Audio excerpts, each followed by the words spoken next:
Ce week-end, c'était la journée du patrimoine. Enfin, plus exactement, la journée des vieux monuments qu'on n'a plus les moyens d'entretenir. L'occasion rêvée pour visiter le château de Versailles, l'Élysée ou Valéry Giscard d'Estaing.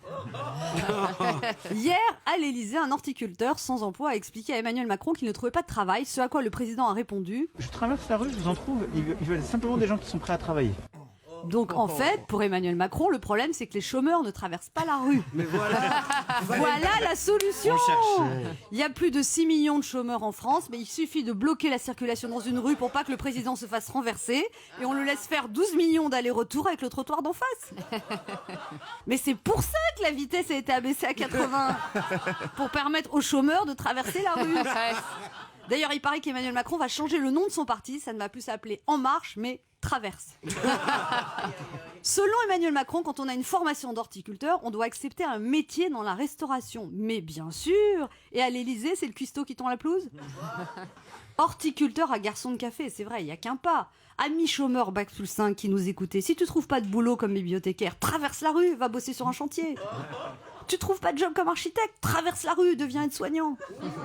Non mais c'est vrai, Emmanuel a raison, il y en a marre de tous ces Gaulois réfractaires qui voudraient se payer un costume sans travailler. Ce qu'il faudrait expliquer au président, c'est que les chômeurs, ils ne peuvent pas traverser la rue n'importe où. Déjà, ils doivent aller à Pôle emploi, ce passage clouté qui est censé amener le demandeur d'emploi sur le trottoir d'en face. Il faudrait expliquer au président que avant de devenir serveur, il faut déjà arriver à joindre le serveur de Pôle emploi. C'est pas faux. Et qu'ensuite, il faut prendre rendez-vous avec le conseiller censé créer ton profil, mais qu'on a toujours beaucoup de mal à voir en face à face. Alors, il faudrait expliquer au président qu'il y a 6 557 600 chômeurs qui ne font pas du tout, mais alors pas du tout exprès de se retrouver sur le bord de la route, et qu'ils sont prêts à traverser la rue, pas une rue, mais des dizaines de rues, pour ne pas se retrouver à la rue. Il faudrait expliquer au président que s'il continue à être aussi arrogant, il pourrait bien se retrouver dans une impasse. Voyez, monsieur Macron, pour traverser la rue, il faut bien regarder à droite et à gauche. Et en ce moment, on n'a pas trop envie de traverser. Parce que ni l'un ni l'autre ne fait envie.